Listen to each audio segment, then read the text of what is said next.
Meus queridos irmãos, nós ouvimos na primeira leitura dos Atos dos Apóstolos a narrativa da conversão de Paulo.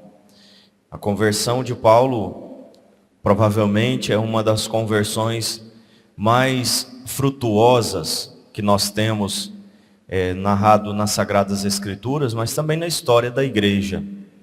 Paulo era um grande perseguidor dos cristãos, era assíduo nessa perseguição e tinha o apoio das autoridades religiosas da época para ser esse perseguidor.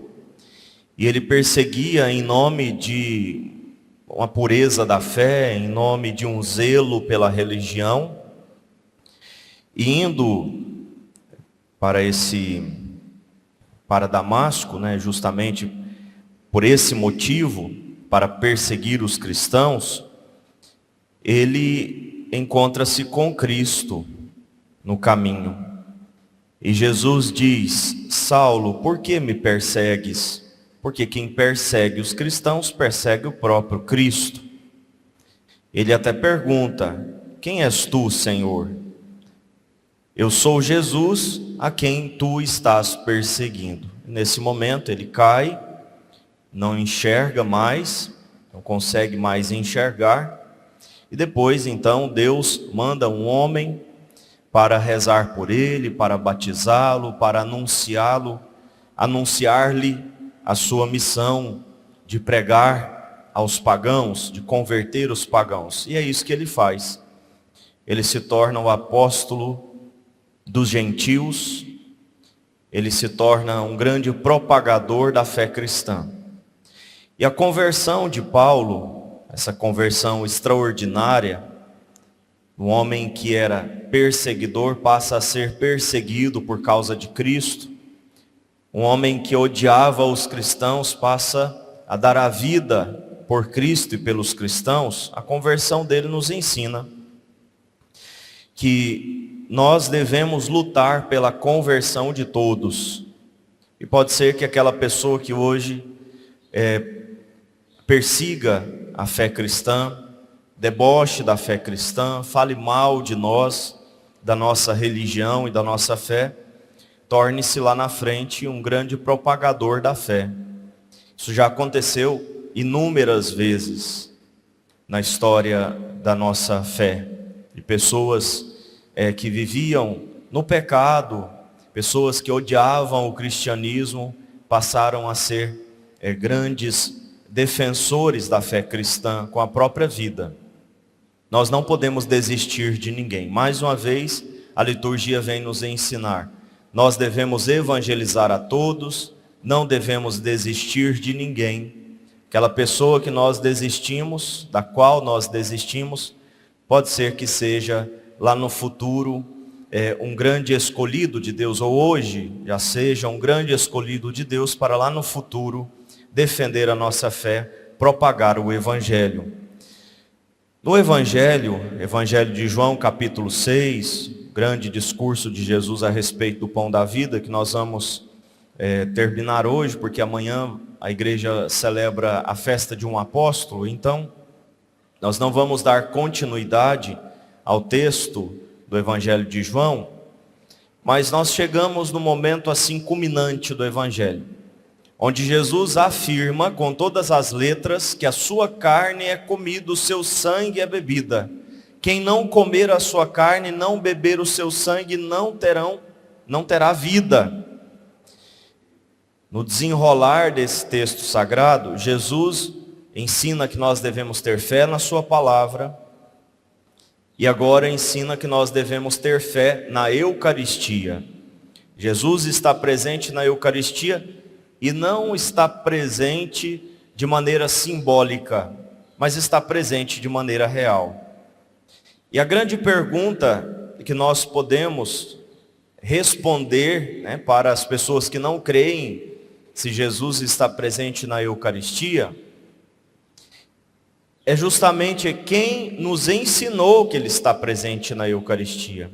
Quem foi que disse? Foi algum padre importante? Foi algum santo? algum papa, quem disse que Jesus está presente na Eucaristia foi Ele mesmo. É uma revelação que o próprio Senhor nos entregou à sua igreja.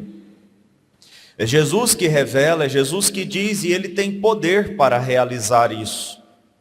Ele tem poder para tornar o pão e o vinho que são levados ao altar em corpo e sangue seus.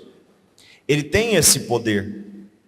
E nós cremos em Jesus porque Ele é Deus. Ele não mente, Ele não comete equívocos. Então nós podemos crer. E se Ele disse que a minha carne é comida e o meu sangue é bebida, e quem não comer a minha carne não terá vida, nós devemos acreditar. E foi nessa realidade que essas pessoas aqui, ou a maioria delas, não acreditaram. E é nesta verdade que a maioria, inclusive dos católicos, continua não acreditando.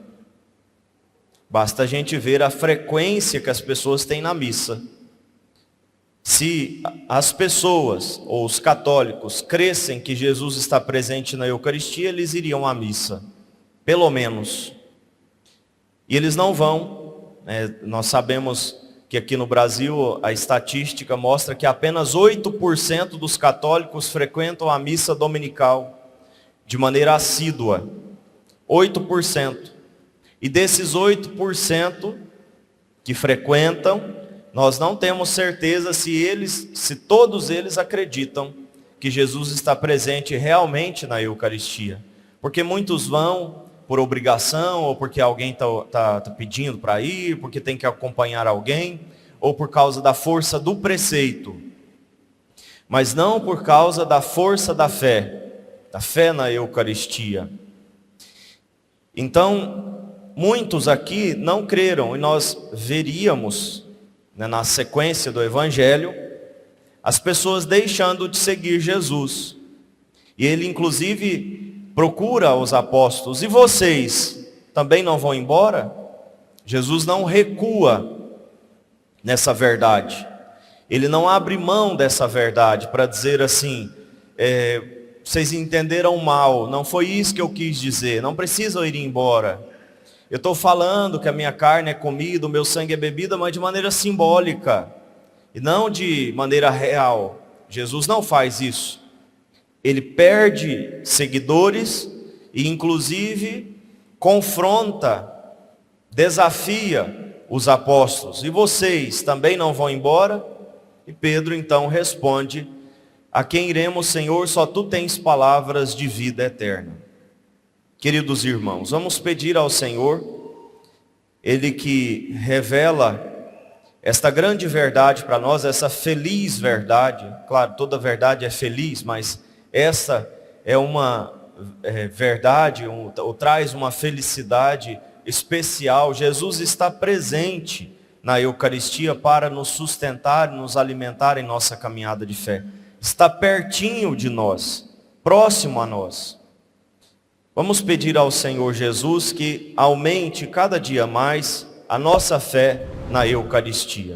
Louvado seja o nosso Senhor Jesus Cristo. Para sempre seja louvado.